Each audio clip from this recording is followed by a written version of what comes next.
미국의 시카고 의과대학의 그 교수이면서요 변호사였다. 나이 40에 이미 엄청난 성공을 거뒀던 스탠포드라는 사람이 있습니다. 스탠포드. 근데 그렇게 잘 나가던 그 사람이 나이 43세가 되었을 때 첫째 아들이요 전염성 피부 질환으로 세상을 떠나게 됩니다. 그리고 그 아들이 그때 떠나자마자 시카고에서 엄청난 화재가 일어났는데요. 그때 자신의 전 재산을 다 잃어버리게 됩니다. 그래서 몸과 마음이 지친 자신과 그 아내와 4명의 그 딸을 데리고 쉼을 위해서 유럽으로 가기로 했습니다. 유럽으로 가려고 유럽에 가는 그 배를 타기 위해서 출항하기 몇 분 전에 갑자기 스탠포드에게 일이 생겼어요. 그래서 어쩔 수 없이 자기는 뒤에 가기로 하고 아내와 그 4딸을 먼저 보냅니다. 그리고 출항한 지 일주일이 지났거든요. 일주일이 지난 어느 날 새벽에 아내와 그 4딸을 태우고 가던 그 배가요 대서양 한가운데서 프랑스의 철갑선과 정면 충돌합니다. 그러면서 226명의 생명을 그 자리에서 잃게 돼요. 기적적으로 그 부인은 그 지나가는 프랑스 배에 의해 구조가 되어서 살아났는데요. 4딸은 그 자리에서 다 죽게 됩니다. 프랑스에 도착한 부인이요 미국에 있는 남편에게 전보를 보냅니다. 혼자만 살아남았어요. 4딸을 잃어버리고 혼자 살아남은 이 어미의 마음이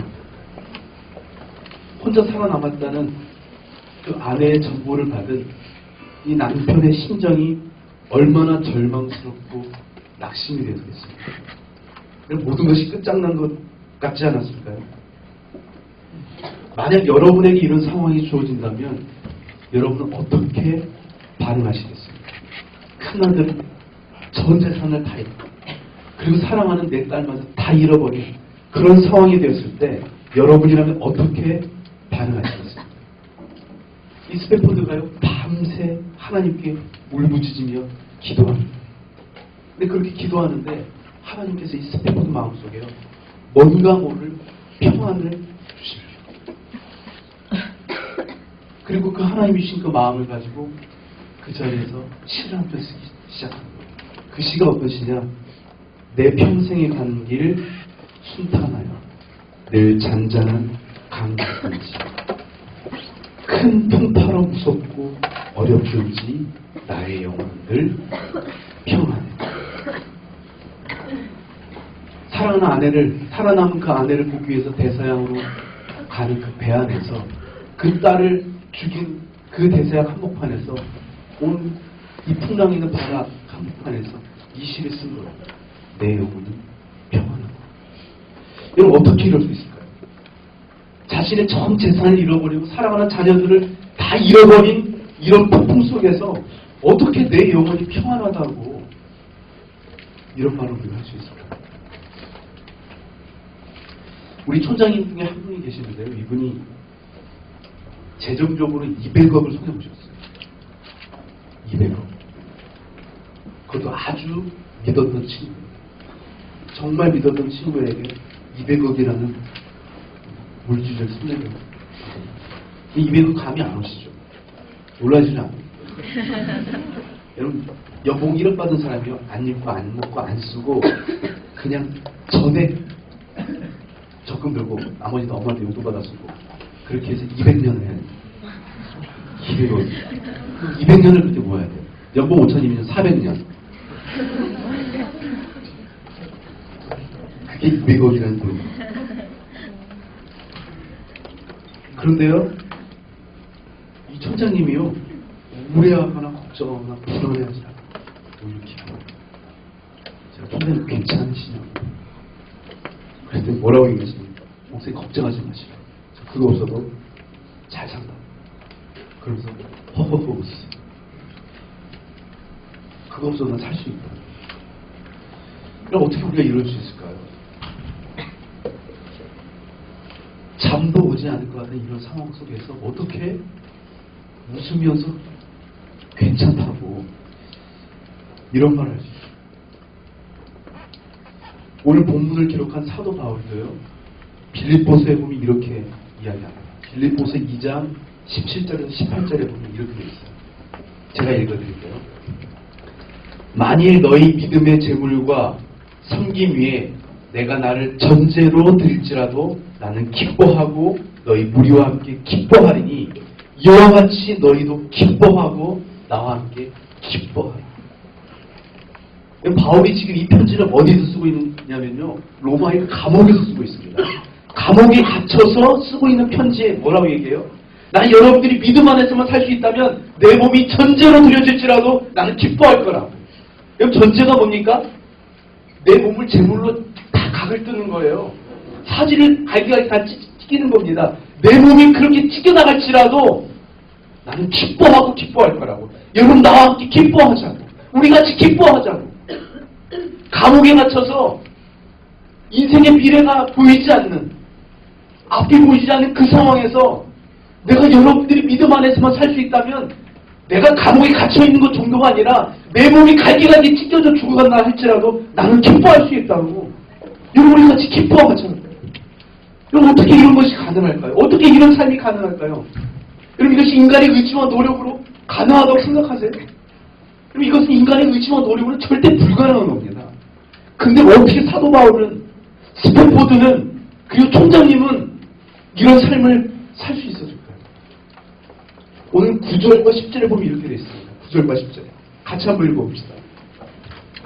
나는 사도들 가운데서 가장 작은 사도입니다. 난 사도라고 불릴 만한 자격도 없습니다. 그것은 내가 하나님의 교회를 박해했기 때문입니다. 그러나 나는 하나님의 은혜로 오늘의 내가 되었습니다. 나에게 베풀어 주신 하나님의 은혜는 헛되지 않았습니다. 나는 사도들 가운데 어느 누구보다도 더 열심히 일하였습니다. 그러나 이렇게 한 것은 내가 아니라 나와 함께 하신 하나님의 은혜입니다. 은혜입니다. 여러분, 사도 바울이 뭐라고 말합니까? 나는 사도들 중에서도 가장 작은 사도라고. 아니, 난 사도라고 불릴 자격조차 없는 사람이라고. 그런데 그런 내가 지금 이렇게 살 수 있게 된 이유가 뭐냐? 하나님의 은혜 때문이라는 거예요. 하나님의 은혜가 나와 함께 있기 때문에 오늘 내가 여기까지 오게 됐다는 겁니다. 기독교는요, 자기 수행의 종교가 아닙니다. 자기 노력의 종교가 아니에요. 내가 애를 쓰고 내가 노력한다고 되는 것이 아닙니다. 기독교는 은혜입니다. 기독교는 은혜예요. 폭포 한가운데서도 평안을 느끼게 하고 200억을 잃어버린 상황에서 웃게 하고 감옥에 갇혀 있으면서도 기뻐할 수 있게 하는 것은요, 인간적인 노력이 아니고요, 하나님의 전적인 은혜로 가능한 것입니다. 여러분, 우리는요, 은혜로 사는 사람들입니다. 여러분, 진짜 복음을 경험하는 사람들 만나보잖아요. 그럼 항상 결론이 은혜예요. 무슨 질문을 해도 뭘 물어봐도 다 하나님의 은혜라고 합니다. 하나님이 하셨다고 말합니다. 복음을 모르는 사람들은요, 그 말처럼 짜증난 말이 없어요. 뭘 물어봐도 다 하나님의 은혜라고 하니까 대화가 안 돼요. 싫어합니다. 거짓말처럼 들리고요, 그냥 입 바른 소리 하는 것 같아요. 그냥 속으로는 안 그러면서 겉으로만 그렇게 말하는 것처럼 들립니다. 복음을 모르는 사람들 그래요. 근데 진짜 복음을 경험한 사람들은요, 은혜 외에는 내 삶을 설명할 방법이 없어요. 그냥 거짓말로 그냥 내 경건한 척하기 위해서 그렇게 말하는 게 아니고요, 진짜 내 삶을 돌아보면요, 하나님의 은혜 외에는 내 삶을 설명할 방법이 없는 거예요. 그래서 하나님의 은혜라고, 나의 나된 것은 하나님의 은혜예요. 여러분, 그렇게 고백할 수밖에 없는 것입니다. 여러분, 진짜 복음, 진짜 은혜의 복음을 경험한 사람들은요, 오늘 사도 바울처럼 인간적인 상식을 뛰어넘는 삶을 살게 됩니다. 세상 사람들과는 전혀 다른 삶을 살게 돼 있어요. 세상 사람들하고는 수준이 다른 삶을 살게 돼 있습니다. 여러분, 우리는 어떻게 이렇게 세상과 아예 차원이 다른 그런 은혜의 복음을 누리며 살 수 있을까요? 우리를 이렇게 다른 삶을 살게 하는 그 은혜의 복음은 도대체 무엇일까요? 첫째는요, 은혜의 복음은 예수 그리스도의 십자가로 우리의 모든 죄가 대속받는 것입니다. 예수 그리스도의 그 십자가로 말미암아 우리의 모든 죄가 대속받은 것이 은혜의 복음이라는 거죠. 우리 1절에서 3절 한번 읽어봅시다. 돌리시는 분들은요, 뒤에 가서 서서 들으셔도 돼요. 괜찮아요. 네. 오늘 뭐 제가 뭐라고 종지하고 그러진 않아요. 안 하던지 오늘 해가지고 새벽 일찍 나왔으니까 졸리는 건 괜찮아요. 자지 마시고 뒤에 서서 이렇게 들으시면 또 괜찮습니다. 1절에서 3절 한번 같이 읽어볼까요? 1절에 3절 큰 목소리로 자 잠바도 벗으시고 여러분 벌릴 수 있어요. 잠바 벗어요. 잠바 벗고 이렇게 괜찮습니다. 일어나세요. 다 일어나는 얘기 아니고 벌린 사람 일어나세요. 지금 칭할 드리겠습니다. 동아 너 때문에 계속 얘기하는 거야. 동아야 너 때문에. 이거 지금 마케팅이 아주 좋아지고 몸이 커가지고 다 보이고 매지가 여기서 있는 것 같아요. 내 모습이 보는 것 같아요. 동아를 얘기하는 것도 죄송합니다. 네. 진우야 괜찮니? 머리서 보니까 눈이 잘 안 보여? 네 됐어요? 네, 자, 1절에 3절 한번 읽어봅시다. 1절에 3절. 자, 한 목소리로 시작. 형제자매 여러분, 내가 여러분에게 전한 복음을 일깨워드립니다. 여러분은 그 복음을 전해받았으며 또한 그 안에 서 있습니다. 내가 여러분에게 복음을 전해드린 말씀을 헛되이 믿지 않고 그것을 굳게 잡고 있으면 그 복음을 통하여 여러분도 구원을 얻을 것입니다. 나도 전해받은 중요한 것을 여러분에게 전해드렸습니다. 그것은 곧 뭐예요? 그리스도께서 성경대로 우리 죄를 위하여 죽으셨다는 거예요. 우리가 예수 그리스도의 복음을 헛되이 믿지 않고 이 복음을 확실하게 붙잡을 수 있다면 그 복음으로 말미암아 우리가 뭘 얻게 된다는 거예요? 구원을 얻게 된다는 거예요. 근데 그 구원은 무엇으로부터 구원이라는 거예요? 죄로부터의 구원. 그리스도께서 성령대로 우리 죄를 위하여 죽으셨다는 거. 복음은요, 예수 그리스도께서 십자가에 달려 죽으심으로 우리 모든 죄값을 대속해 주신 구원의 은혜입니다. 그럼 이것이 복음입니다. 예수 그리스도께서 십자가에 달려 죽으심으로 말미암아 우리 모든 죄값을 대속해 주신 은혜. 이런 많은 사람들이 구원을 어디서 찾고 있습니까? 종교성이 강했던 유대인들은요, 기적을 통해서 기적을 일으키는 사람이 메시아일 거라고 생각했어요. 철학적인 그리스 사람들은요, 탁월한 지혜를 깨닫게 되면 거기에 구원이 있다고 믿었습니다. 또 많은 사람들은 돈이 나를 구원할 거라고, 명예가 나를 구원할 거라고, 쾌락이 나를 구원할 거라고 그렇게 믿고 살아갑니다. 오늘 고린도서 1장 22절에서 24절을 보면 이렇게 되어 있어요. 1장 22절에서 24절 보면 유대 사람들은 기적을 요구하고 그리스 사람은 지혜를 찾으나 우리는 십자가에 달린 그리스도를 전합니다. 그리스도가 십자가에 달리셨다는 것은 유대 사람에게는 거리낌이고 이방 사람에게는 어리석은 일입니다. 그러나 부르심을 받은 사람에게는 유대 사람에게나 그리스 사람에게나 이 그리스도는 하나님의 능력이요 하나님의 지혜입니다. 바울이 뭐라고 얘기해요? 종교성이 강했던 그 유대인들은 기적을 요구하고 철학적인 그리스 사람들은 지혜를 찾았다는 거예요. 그것이 자신들을 구원할 거라고 믿었다는 것입니다. 그런데 사도 바울이 아니라는 겁니다. 우리를 구원하는 그 구원은 그리스도의 십자가라는 거예요. 십자가가 유대인들에게는 어떤 거예요? 저주의 상징이었습니다. 거리끼는 거라는 거예요. 그리고 수치스러운 거라는 겁니다. 지혜를 요구하는 그 그리스 사람들에게는요, 어리석고 바보 같은 일이라는 거예요. 그게 십자가라는 거예요. 그런데 지금 사도 바울이 뭐라는 거예요? 그러나 십자가만큼 놀라운 능력, 십자가만큼 놀라운 지혜가 없다는 거예요. 그래서 나는 이 십자가의 복음을 증거한다고 이야기하고 있는 것입니다. 그러면서 십자가의 복음을 향해 바울이 또 뭐라고 이야기하냐면 2장 2절, 고린도전서 2장 2절에 이렇게 이야기합니다. 나는 여러분 가운데서 예수 그리스도 곧 십자가에 달린 그분밖에는 아무것도 알지 않기로 작정하였습니다. 십자가에 달린 예수 그리스도 외에는 나는 어떤 것도 알고 싶지 않다는 거예요. 어떤 것도 관심이 없다는 거예요. 왜요? 십자가에 달린 그리스도가 내 모든 죄를 대속해 주셨기 때문에. 내 죄의 문제를 해결해 주신 분이 십자가에 달린 그리스도이시기 때문에 내 죄의 문제는 어떤 기적과 능력도 어떤 지혜도 아니고 십자가에 달린 그리스도의 그 대속의 은혜밖에 없다는 겁니다. 그걸 알았기 때문에 내가 십자가 외에는 다른 어떤 것도 관심이 없다. 다른 어떤 것도 알지 않기로 결심했다는 겁니다. 또 심지어 사도행전 20장 24절에 사도바울이 뭐라고 이야기합니까? 우리 다 아시죠? 내가 달려갈 길과 주 예수께 받은 사명 곧 하나님의 은혜의 복음을 증언하는 일을 마치려 하면은 나의 뭐요? 생명조차도 조금 더 귀한 것으로 여기지 아니하노라. 나를 구원한 이 십자가의 은혜의 복음을 증거할 수만 있다면 내 생명까지도 기꺼이 바칠 수 있다는 것입니다.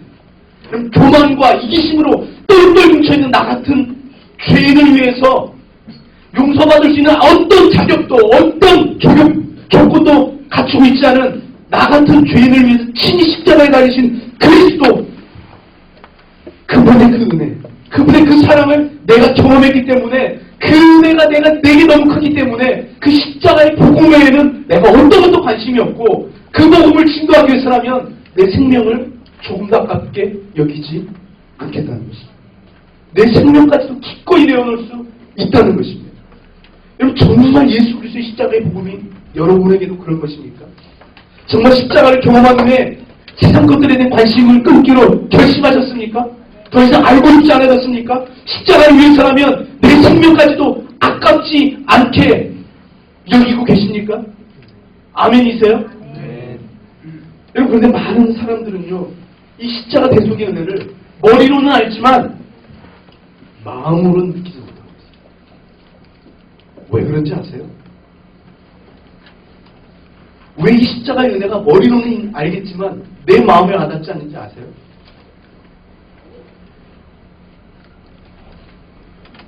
그것은요 내가 얼마나 절망스러운 죄인인지를 아직 모르기 때문입니다. 내가 얼마나 심각한 죄인인지를, 내가 얼마나 추악하고 더러운 죄인인지를 아직 모르는 거예요. 그렇기 때문에 대속의 은혜가 얼마나 놀라운 건지를 모르는 겁니다. 죄와 씨름해 본 적이 없어요. 죄에서 벗어나려고 노력해 본 적이 없어요.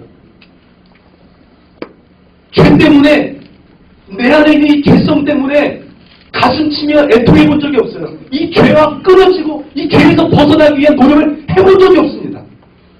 그러니까요 대속의 은혜가 어떤 건지 그럼 죄와 씨름해보고 죄와 싸워보고 그래서 내가 얼마나 지독한 죄에 물들어 있는 죄인인지를 알면요 대속의 은혜만큼 값진 은혜가 없습니다.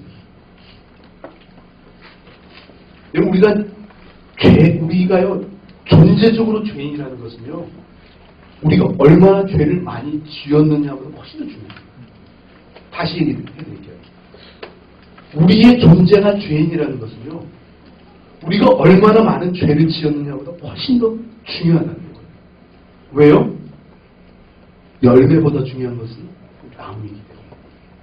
언제나 현상이 아니라 본질이 중요하기 때문입니다.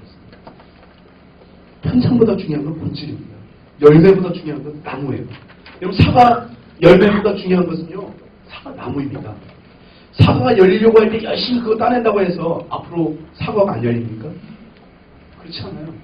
사과 나무는요 철만 돌아오면 얼마든지 사과 열매를 맺게 됩니다.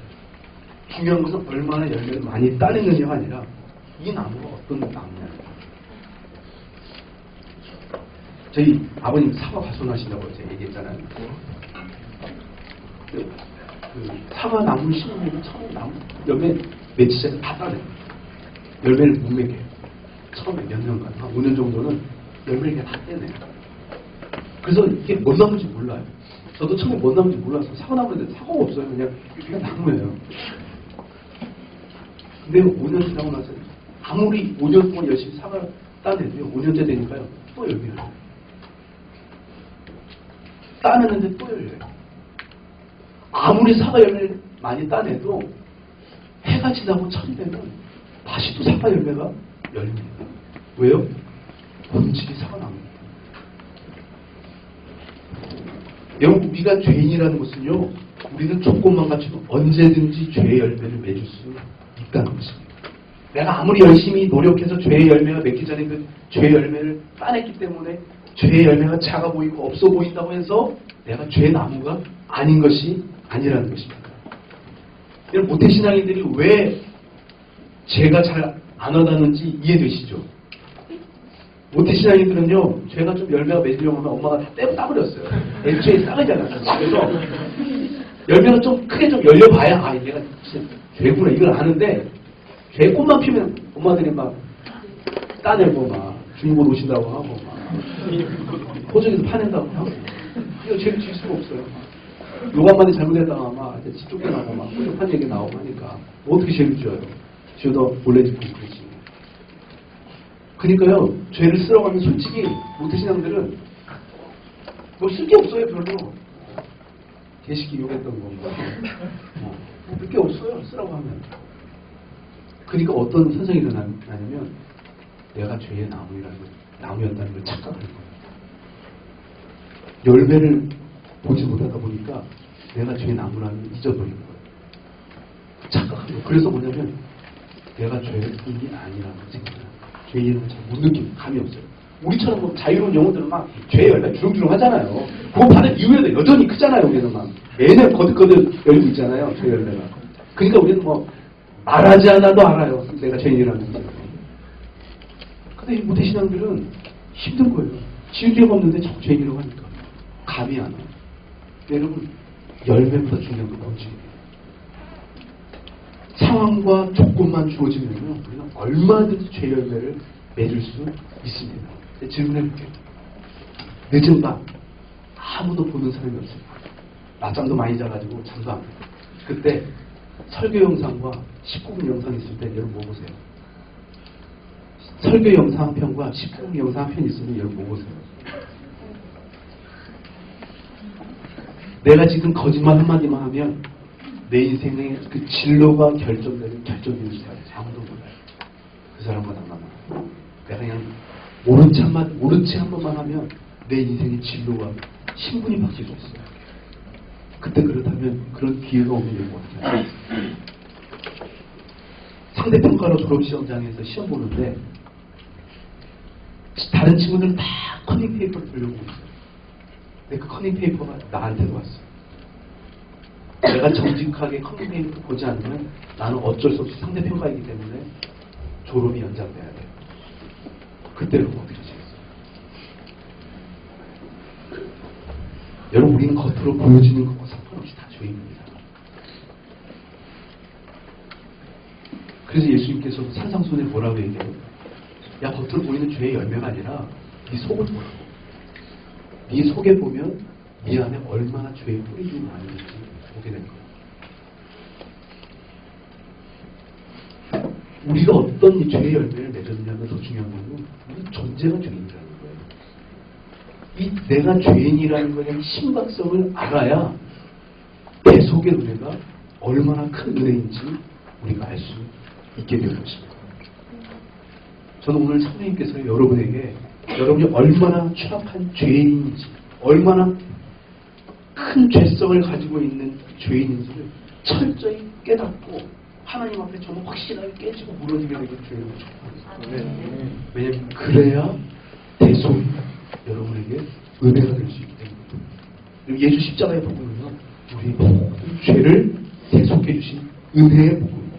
그리고 그 은혜의 복음을 경험한 사람들은요 세상과 다른 삶을 살아가게 되어 있습니다. 사도 바울은 이 복음을 경험한 것입니다. 두 번째, 오늘은 두 가지입니다. 그러나 시간이 40분이죠. 둘째, 은혜의 복음은요 예수 그리스도의 부활로 우리에게 영생의 소망이 주어집니다. 예수 그리스도의 부활로 말미암아 우리에게 영원한 생명의 소망이 주어진 것, 이것이 은혜의 복음입니다. 한마디로 영원히 살 수 있다. 천국 갈 수 있다.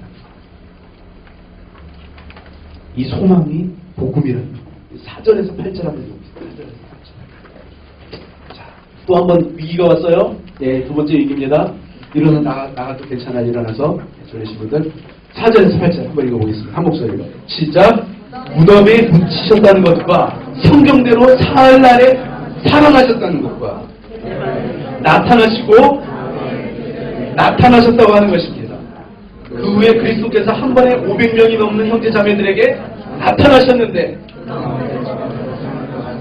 대다수는 지금도 살아있습니다. 다음에 야고보에게 나타나시고 그 다음에 모든 사도들에게 나타나셨습니다. 그런데 맨 나중에 다리 차지 못하여 난 자와 같은 나에게도 어떻게 해요?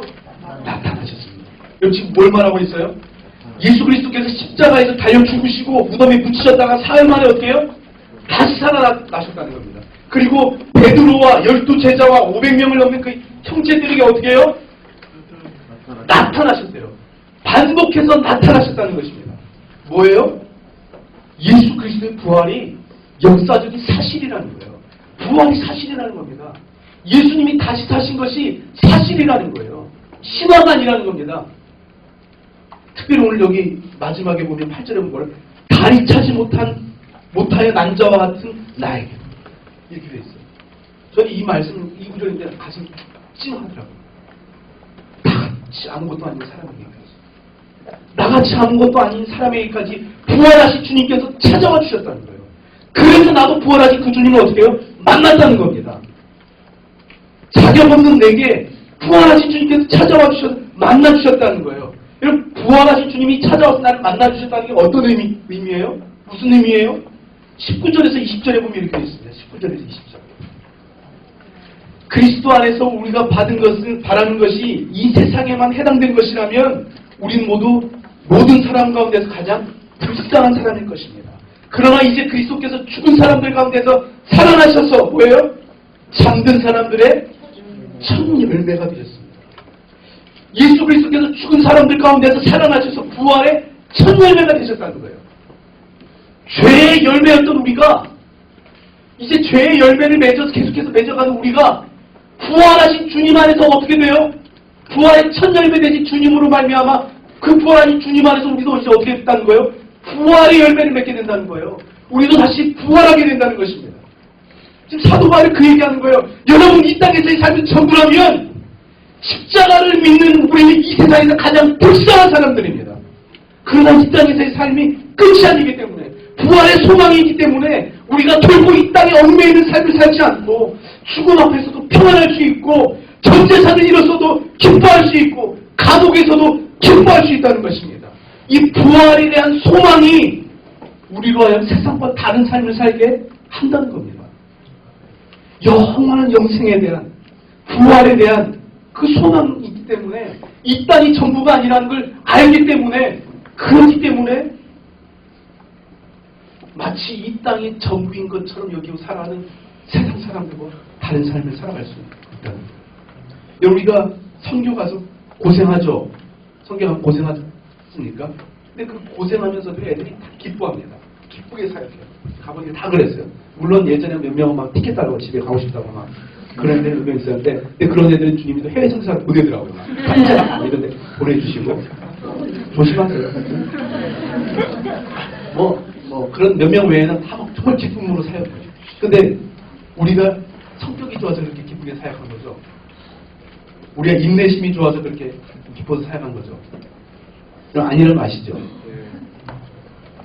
우리가 그곳에서 그렇게 기쁘게 사역할 수 있었던 이유는 뭐냐면요. 거기가 우리 집이 아니라는 걸 알기 때문에. 며칠만 지나면 다시 집으로 온다는 걸 우리가 알기 때문에. 그 소망이 있으니까 열흘 끝까지 그냥 참고 기쁨으로 지내는 거예요. 솔직하게 목사님 저도 그래요. 저는 우리 전사님도 아시겠지만 저는 한식 엄청 사랑하거든요. 저는 내수용으로 하나님 지으셨어요. 내수용. 철저하게. 동남아시아에 막 엄청 다녔거든요. 10개 넘게 다녔는데 갈 때마다 저는 먹는 게 너무 힘들었어요. 저는 치과도 잘 가는 거 힘들어요. 소금 냄새 맡고 힘들고 그 베트남 쌀국수 지금 이제 우리 자매들하고 하도 신문 하다 보니까 진짜 이제 중독이 돼가지고 그냥 먹는데 처음에 왔을 때는요. 이거 왜 내가 돈 주고 먹어야 되지? 생각 싫어하고 중국 중국 사람 저주하고 막 이런 거 못하니까 막 썩은 두부 막 먹으면 막 진짜 사람 얼굴 다 썩어버리고 막 진짜 그랬거든요. 다 키우고 싶었어요. 이런 걸 만들어가지고 먹게 하는데 성경한테 진짜 싫어요. 음식 때문에 되게 고생하고 그래도 잘 버텨요. 열흘만 참자. 열흘만 참으면 된다. 이 생각 때문에. 제가 인내심이 좋거나 성격이 괜찮거나 막 거기 제 체질이어서 그런 게 아니에요. 열흘만 버티면 되니까 그냥 재밌게 하고 오는 거예요. 보이스가 훈련할 생각하고 그냥 하자. 사주훈련도 그렇게 했거든요. 저는. 사주훈련. 애들 막 엄청 육군들 막 엄청 힘들어 하더라고요. 저를 무시했어요. 고기 끄면. 훈련소에서. 그래서 저는 막 그래도 상처받지 않았어요. 나는 사주면 집에서 다 먹는다. 너 너무 맛있다고. 문영이가 누가 먹어라. 난 사주면 집에서 다 먹는다. 하나도 안 받았어요. 왜요? 소망이 있으니까. 소망이 있으니까. 그럼 소망이 있으면요. 아무리 힘들고 불편해도요. 기쁨으로 감당이 됩니다. 근데 여러분 왜 많은 사람들이 이 부활의 감격을 모른 채 살아가는지 아세요? 이유는 간단해요. 죽지 않았기 때문에 부활의 감격입니다. 죽어봐야 부활이 어떤 건지 아는데요. 죽어보지는 않으니까 부활의 감격이 와닿지 않는 겁니다. 부활에는 소망이 없어요. 제 이야기를 성경 원고에 넣었다가 뺐다가 막 그랬는데 제가 실은 지난 2월 겨울 수련회 갔다 오고 그 다음 주에 제가 죽을 뻔했어요. 진짜. 왜냐면 저 못 볼 뻔했어요. 이제 주일날 1부 예배 위에서 이제 새벽 4시에 저희 집에서 오늘 용서 타고 딱 오는데 마지막에 이제 용서 이제 빠지는 그 빠진 있잖아요. 거기서 오는데 갑자기 빙파에 잠깐만 제 마티즈와 함께 제가 거기서 이제 쉐리 댄스를 쳤거든요. 고가에서 떨어지면 완전 끝장이거든요. 그래서 막 쉐리 댄스를 쳤어요. 제 온몸에 막 정신이 막 예. 주님이 엄청난 운동신경으로 제가 스텝하듯이 해냈다는 거 아니에요? 입이 막 그러더라고요. 뒤에서 차가 왔거나 앞에서 차가 있었으면 대형 사고를 입었을 거예요. 새벽 5시에 차가 없으니까 엄청 빨리 왔거든요. 평상시 다니는 것처럼. 근데 그 국가 커브 지나고 나면 거기서부터 교회까지 다 직진이거든요. 그때부터 제가 3, 40분 왔어요. 멀쩡한 길을. 커브 빈번 길은요, 미친 짓 하려고요. 직진 멀쩡한 길은요, 3, 40분을 좋았어요. 그 인간이에요. 제 죽다 살아났거든요. 죽다 살아나니까 살아나는 살려주시는 게 얼마나. 죽을 위협이 느껴지니까요, 그걸 경험하고 나니까요, 살아있는 게 얼마나 감사한지. 그날 저녁에 제가 어떻게 운전하면서 갔을까요? 진짜, 원래도 겸손한 차다 가지고 더 겸손하게. 마치 자전거 운전하듯이 끌리시더라고요. 그냥 걸어가는 심정으로, 걸어가는 것보다 빠르다 싶은 그런 마음을 살아있다는 것에 대한 감사함을 가지고. 왜 부활에 대한 소망이 없느냐? 내가 죽음을 경험하잖아. 내가 죽어야 되고 죽지 않아. 갈라디아서 2장 20절에 뭐라고 되어 있어요? 내가 그리스도 앞에 십자가에 못 박혔나니 그런지 이제 내가 사는 것이 아니고 오직 내 안에 그리스도께서 사신 것이라. 이제 내가 육체 가운데 사는 것은 나를 사랑하사 나를 위하여 자기 몸을 버리신 하나님의 아들을 믿는 믿음 안에서 사는 것이다. 우리가 죽어야 돼요. 죽는다는 게 뭐예요? 내 욕심을 십자가에 못 박는 겁니다. 더 이상 나를 위해 살지 않고 그리스도와 함께 사는 것이 내가 죽는 겁니다. 복음은요, 내 자아, 내 욕심을 십자가에 못 박고 예수 그리스도와 함께 다시 사는 것입니다. 죽어야 부활의 소망이 있죠. 죽음을 생각하지 않는데 어떻게 부활에 대한 소망이 있겠어요? 우리는 죽음에 대해 생각하지 않아요. 영원 살 것처럼 생각해요. 그렇잖아요. 여러분 그러지 않아요? 당장 오늘이라도 내가 내 생명 호흡이 끊어질지 모른다는 그 위협을 느끼는 사람들에게 가서 물어보세요. 부활의 소망만큼 강력한 게 없어요. 왜 우리에게 부활에 대한 소망이 없냐? 왜 듣지 않아요? 죽음을 생각하지 않기 때문에. 여전히 내가 살아있기 때문에.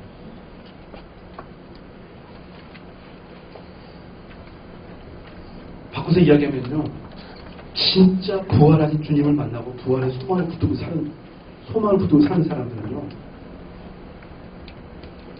이 세상에 소망을 두고 살지 않습니다. 예수님처럼 이 세상에 소망 없는 자들에서 십자가 지고 사는 사람입니다. 나의 십자가 짐으로 소망 없는 자들에게 소망을 주는 삶을 살게 되어 있습니다.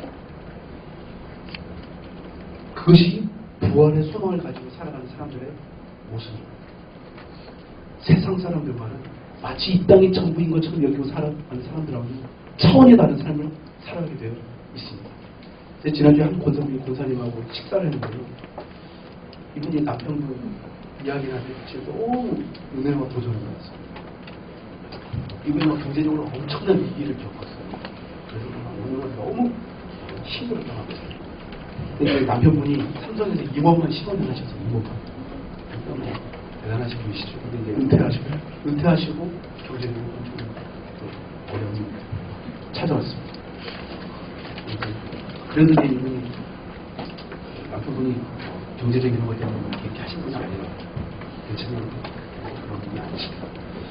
이제 어느 회사에서, 작은 회사에서, 제조 회사에서 와서 같이 일했으면 좋겠다고 했는데 이분이 안 가겠다고 했어요.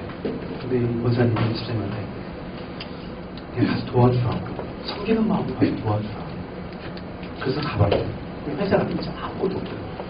근데 이분이 뭐 했냐면 청바지 입고 가가지고 청소부터 시작했어요. 이분이 그거 하려고 하신 건 아니에요. 회장이 콜해가지고 간 거예요. 회사 좀 살리고. 근데 그분이 청바지 입고 가서 청소하는 것도 봐주시잖아요. 다 했다는 거예요. 열심히 해가지고 유럽에서 수주를 나와요. 우리 회사 사고 그 1년 만에 현대자동차 자회사가 돼요.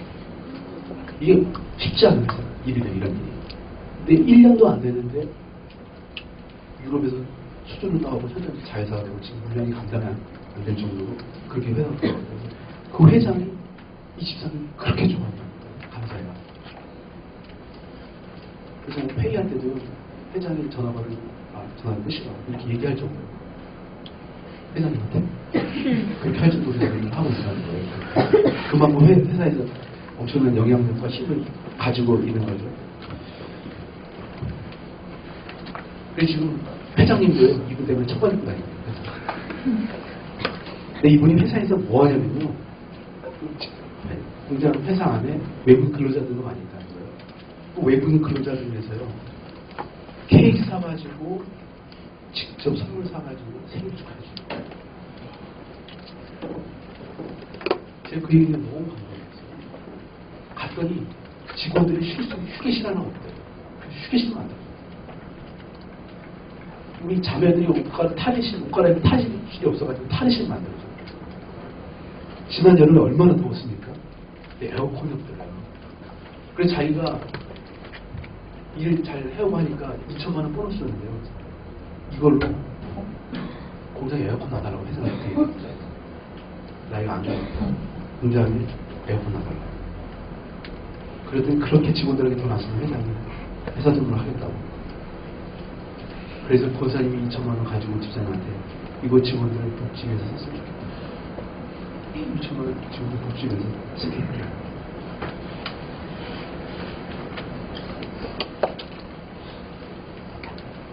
직원들이요, 집사님을 너무 좋아합니다.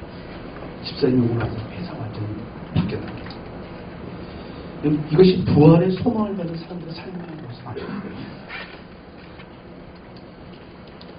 지금 내 형님이 그렇게 좋은 분은 아닌데 나를 위해 살지 않고 나보다 훨씬 더 어려운 외국에 와서 고생하는 그 외국인 노동자들, 공장에서 일하는 힘없는 여성들을 위해서, 그들의 복지를 위해서 자신의 힘과 돈을 사용할 줄 알았어요. 여러분, 우리 주변에 힘들고 어려운 사람들이 얼마나 많아요. 그런 사람들이 우리를 향해서 당신이 있어서 정말 다행이야. 당신이 있어서 진짜 다행이야. 고맙다. 여러분, 우리가 이런 이야기를 듣는 것이 진짜 부활에 대한 소망을 가지고 살아가는 사람들의 삶의 모습 아닐까요? 여러분, 우리 주변에 소망 없이 살아가는 사람들이 얼마나 많습니까? 외국인 근로자들, 다문화가족, 탈북자들, 조선가족들, 미혼모, 장애인, 또 위안부 할머니들, 또 세월호로 사랑하는 가족과 자녀들을 잃어버린 사람. 우리 주변에 우리가 함께 십자가를 짊어져야 할 사람들이 얼마나 많은지 모릅니다. 그런데 우리는 지금 어떻습니까? 여러분 지금 어떠세요? 정말 세상 사람들과는 차원이 다른 삶을 우리가 살고 있을까요? 우리 주변에 있는 그 수많은 사회적 약자들을 위해서 진짜 십자가를 함께 지고 가는 삶을 우리가 살아가고 있을까요? 그것이 진짜 기독교인, 진짜 부활의 소망을 붙들고 살아가는 사람들의 삶의 모습 아닐까요? 지난주 화요일에요, 서울에 있는 참일교회에서 많은 사람들의 반대를 무릅쓰고 어려운 끝에 세월호를 위한 음악회가 열렸어요. 그 음악회에서 단원고 2학년 5반 이창인 형제의 엄마인 최순화 집사님이 대표로 기도를 한 기도문이 있어요. 제가 그 기도문 보면서 펑펑 울었어요. 제가 한번 읽어드리겠습니다. 창조주이시며 전능자라고 불리우는 당신께 기도드리는 거 쉽지 않습니다. 3년 전 우리 아이들의 그 살려달라는 마지막 기도를 외면했었으니까요. 당신께 등 돌리고 살고 싶었습니다. 그런데 어디를 가든 당신이 계시더군요. 더 이상 올 힘조차 없어 그저 멍하니 앉아 바다만 바라보던 행복한 애도, 차가운 시멘트 바닥에서 하늘을 보며 잠을 청해야 했던 국회에서도, 내리쬐는 땡볕을 피할 그늘 하나 찾기 어려웠던 광화문에도, 하수구 냄새에 시달려야 했던 청운동 사무소에도, 침몰 지점이 바로 눈앞에 보이는 동고차도에, 그리고 병든 몸을 이끌고 세월호가 누워있는 목포 신항에도 당신은 계셨습니다. 이름도 모르고 얼굴도 몰랐던 분들이 눈물 가득 고인 눈으로 다가와서 안아주시며 같이 울어주시는 그 따뜻함에서 당신을 느낄 수 있었습니다. 그때 우리 아이들이 살려달라고 당신께 기도할 때 그 기도 좀 들어주시지. 왜 우리 아이들이 없어진 지금 모르는 사람들을 통해 당신을 드러내십니다. 고난주간이면 우리 죄를 대신해서 당신의 아들을 내어주신 그 사랑에 감격하기 위해 십자가의 고난이 얼마나 고통스러웠을지 묵상하고 죄 짓지 않으리라 다짐하며 그 고통에 가 닿으려고 노력했었지만 우리 아이들이 없어진 이후에 그런 노력하지 않습니다. 매일매일이 고난주간이고 십자가와 세월은 동일시되고 있습니다. 당신의 아들이신 예수님이 인류의 죄를 대신해서 짊어지신 십자가와 수학여행 가던 다른과 아이들을 태우고 가다가 침몰당한 세월호를 동일하게 여기는 것이 불경스러우신가요? 2000년 전 오늘 난 12시부터 오후 3시까지 3시간 동안 어둠이 덮치고 성소 휘장이 위에서부터 아래로 찢어지고 땅이 진동하고 바위가 터졌다는 기록은 아들을 잃은 아버지의 아픔을 느끼게 해줍니다. 같은 아픔을 나눌 수 있는 분이 하나님 당신이셔서 다시 당신께로 향합니다. 십자가에 달리셨으면서도 자신을 못 박은 사람들이 몰라서 저지른 일이라며 저들을 용서해달라고 기도하시는 예수님의 모습을 담기란 불가능해 보이지만 그렇게 기도하신 예수님이 잊지 않고 기억하고 있습니다. 당신을 가장 잘 섬긴다는 큰 교회들은 자식을 잃고 울부짖는 세월호 유가족들을 위로하기보다는 애써 외면하거나 오히려 비난했습니다. 예수님을 십자가에 못 박는 사람들처럼 모르고 그런 것 같지 않습니다. 자신들을 위해 쌓아올린 바벨탑이 너무 높고 견고해서 밖에 있는 사람들이 하는 얘기는 들리지도 않고 보이지도 않는 것 같습니다. 저들을 어찌해야 할까요? 저들을 불쌍히 여기실 분은 하나님 당신밖에 없습니다. 저들을 불쌍히 여겨주세요. 한국교회를 불쌍히 여겨주세요. 예수님이 짊어지셔야 했던 십자가의 고난이, 십자가의 용서가 저들을 위한 것이었음을 깨닫게 해주세요. 낮은 곳으로, 가장 낮은 곳으로 임하시는 당신의 임재와 사랑을 기다립니다.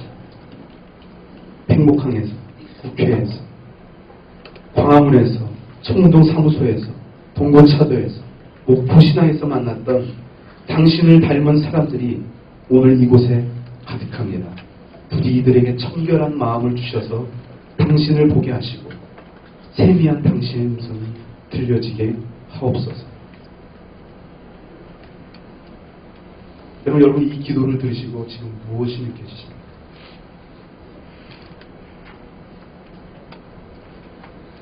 여러분은 예수님의 손과 발이 되어서 아파하고 실망하는 그들과 함께 아파하고 눈물을 흘리셨습니까? 아니면 불쌍히 여겨달라고 기도했던 그 대형교회,